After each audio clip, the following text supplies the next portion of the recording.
just as an introduction, thank you very much for coming. So the next presentation in AI literacies is from Julio Gimenez, Katherine Mansfield, and Richard Paterson. Are you all three presenting today? Yep. Yes. Yeah, great. And they're all here from the University of Westminster. So thanks for coming to our PIM and showing your work. They're going to be talking about students' practices and experiences of GenAI, developing a practice-oriented heuristic for GenAI literacy. So once again, I'll start the 20 minutes and I'll put in the chat if that's okay, 2 minutes left, and then we'll go to our questions from the audience. Thank you very much. Thank you, Jodie. Hello and welcome to our presentation on students' academic practices and experiences of GenAI. I'm Julio Gimenez and I'm a research lead at CETI, which is the Centre for Education and Teaching Innovation at the University of Westminster. And I'll ask my colleagues, Katie and Richard, to introduce themselves. Okay, hello. So I'm Katie Mansfield and I also work in the Centre of Education, Teaching Innovation. I'm a module leader for academic English at level 4 and level 7. Good afternoon, everyone. I'm Richard Paterson. I'm from the same department. My role is mainly in staff development. I run the PG Cert in higher education for our colleagues at the university. Okay, we have decided to make what you might call a flipped presentation. So we will start by discussing our findings first and then work our way backwards. So if we can go to, let me see. Yep, thank you.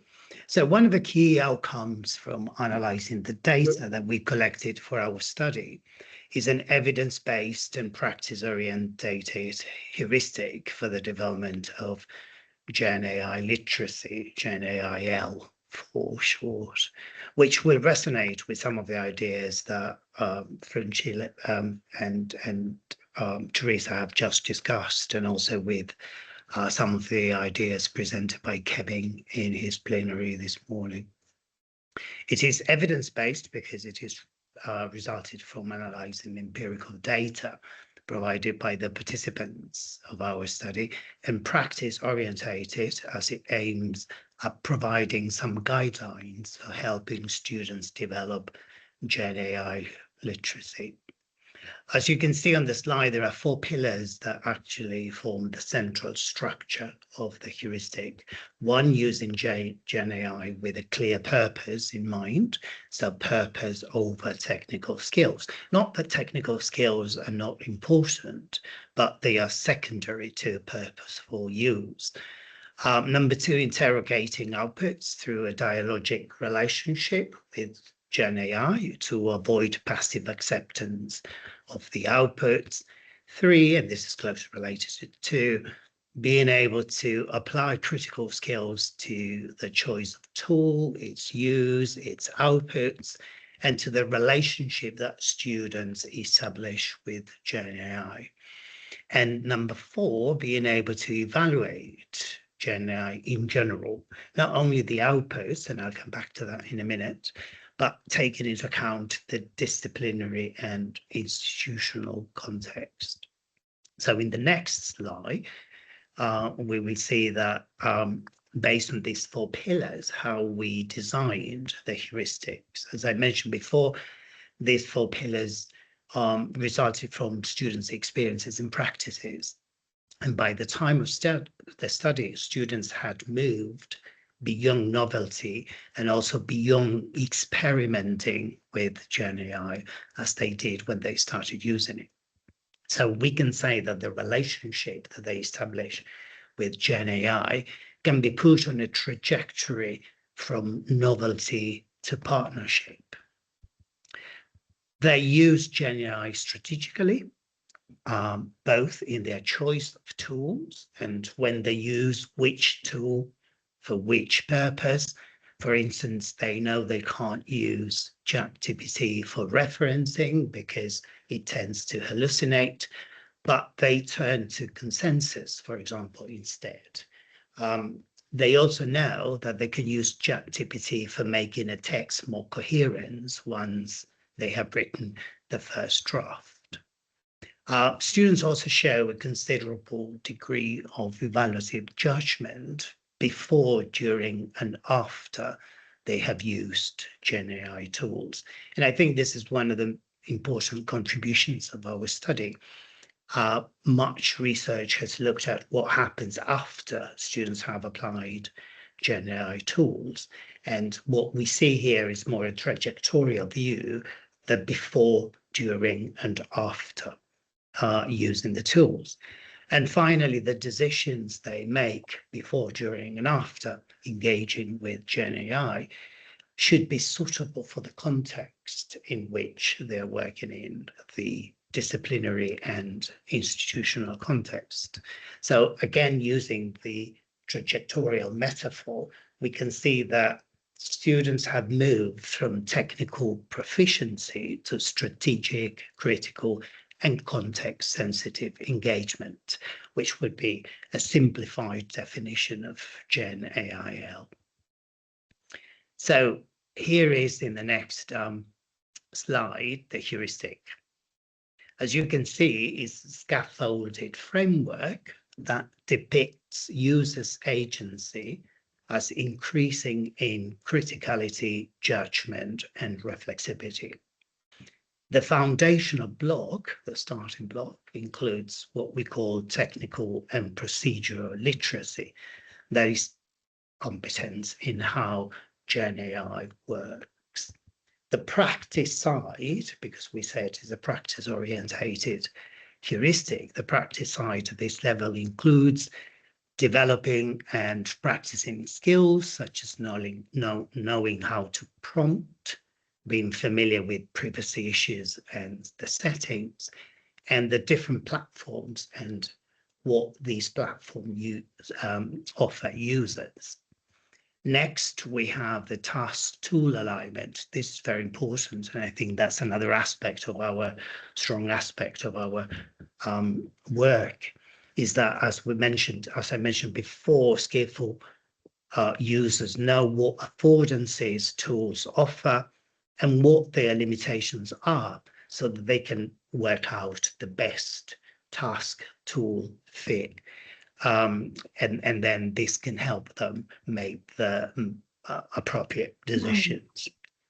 To help students develop this level of competency, we can design tasks that raise their awareness to the fact that they need a good task tool match and how to choose appropriate tools based on affordances and limitations.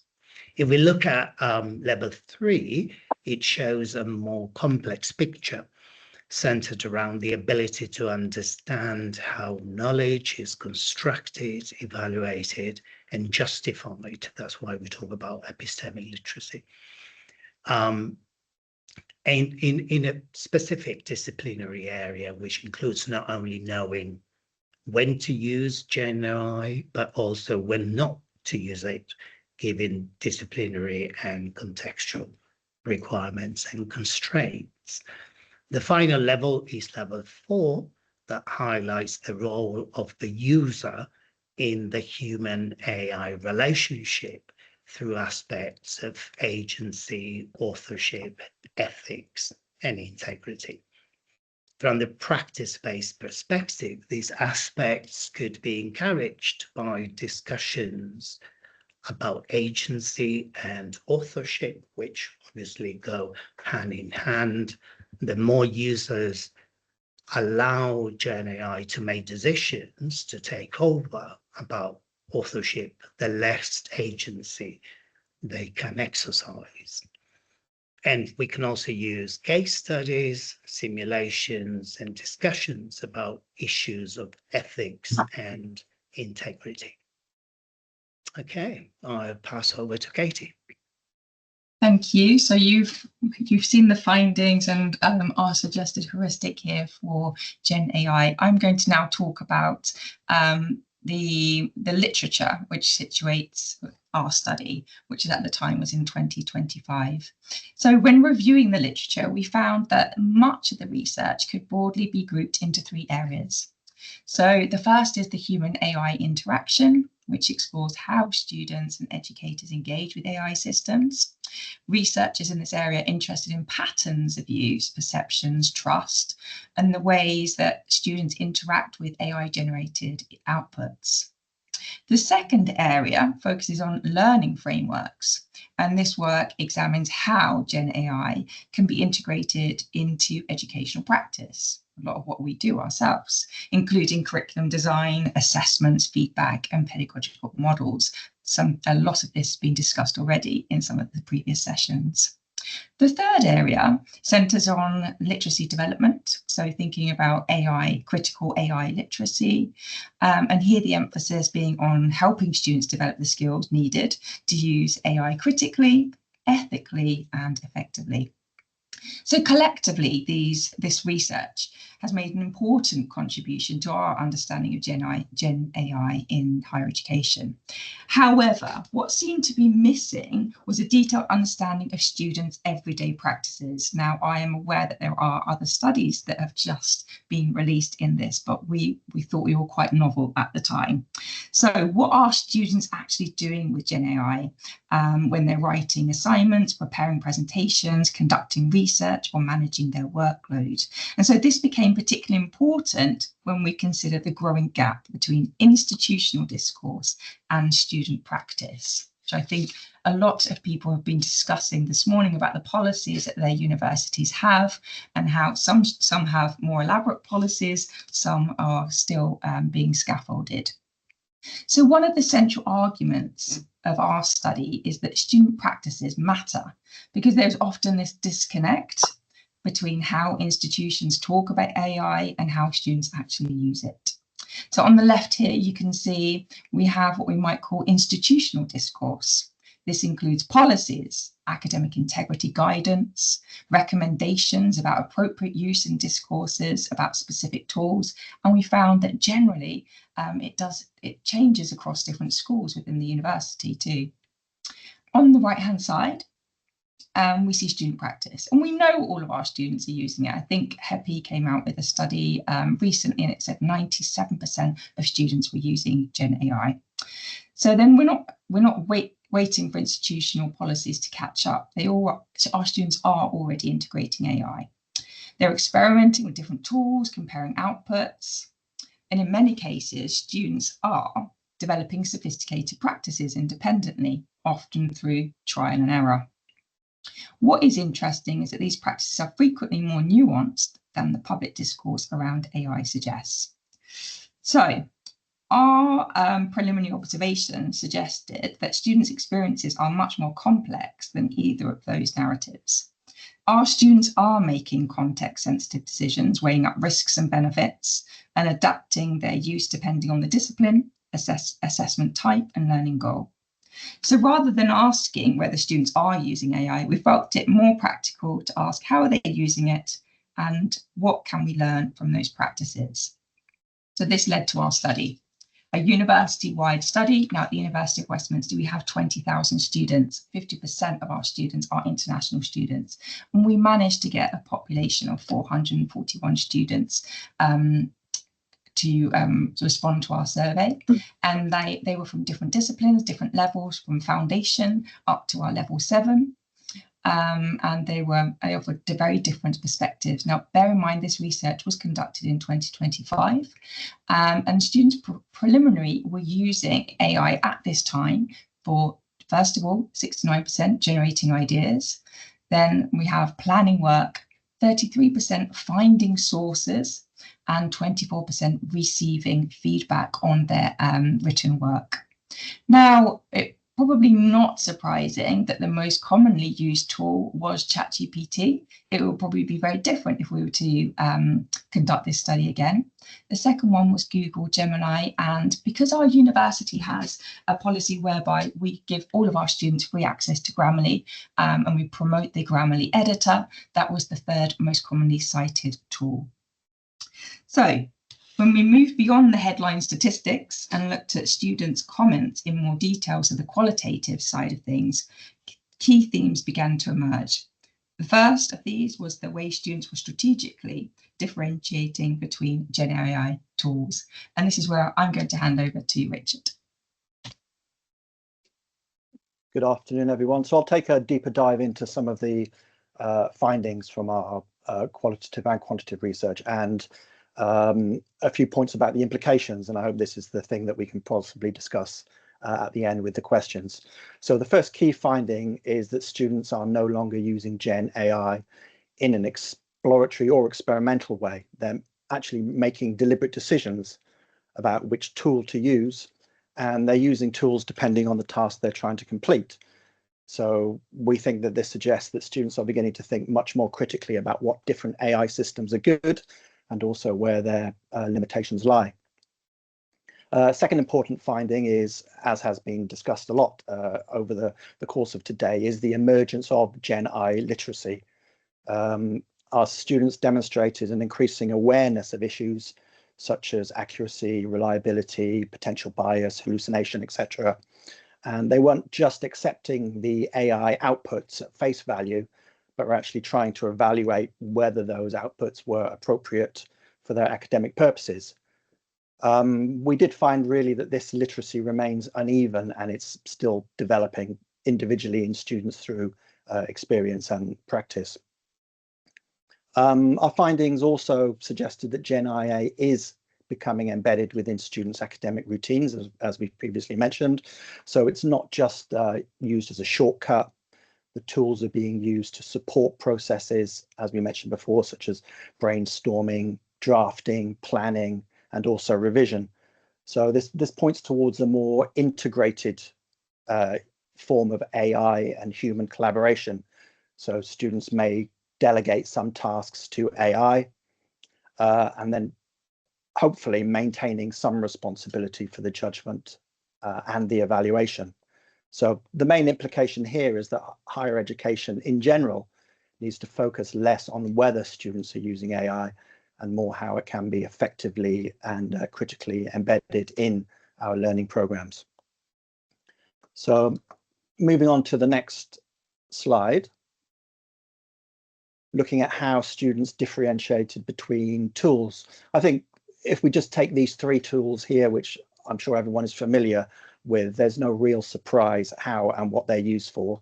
So ChatGPT used for idea generation and feedback, Grammarly, popular tool for editing and improving language, and Gemini used for planning and summarizing, and also a range of other tools and programs which are used for more discipline-specific practices. This differentiation is significant because we think it reflects growing sophistication in how students are engaging with AI. So they're not just using tools because they are popular or available, but they're basing their usage on perceived strengths and weaknesses, and also to some extent on levels of trust. So in other words, they're matching the capabilities of the tools with the academic needs. So taken together, these findings, we think, indicate that GenAI literacy is developing through students' use of the various tools. So they're learning not just how to use the tools, but also when and how they may be most effective, and also applying caution where needed. So this is a shift from general adoption to strategic selection. And I think this is an important implication in how we integrate AI into our learning programs. So I'm moving on to the next slide. Several important implications for both EAP and also higher education in general. So first, if students are already developing their informal understandings, the institutions needs to transform these experiences into more systematic forms of literacy. So this means embedding GenAI literacy within the curricula and helping students to develop skills in critical evaluation, ethical decision making, and also more context sensitive use rather than focusing solely on more general technical operations. Second, the importance of institutional support. So the engagement that students have with AI is not only an individual choice, but it's also based on assessment practices. So we think that universities have a responsibility to create structured opportunities for students to develop competencies rather than being merely self-directed on their own experimentation. Finally, we think the findings raise important questions about equity and inclusion. I think this is something which is often overlooked because access to advanced AI tools is not distributed equally. There are differences in digital literacy, language background, which is important, obviously, in EAP, and the institutional support can affect how students engage. So for EAP in particular, this is especially relevant because multilingual learners may encounter additional challenges. So overall, we suggest that GenAI literacy should be viewed as a core graduate capability and a shared institutional responsibility, rather than just something which is an optional or purely technical skill. And I believe we have 9 seconds left. So just time to look at the references.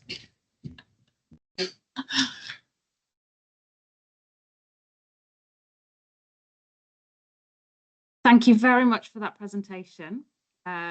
Right on time. And now we'll move to any questions or comments people have.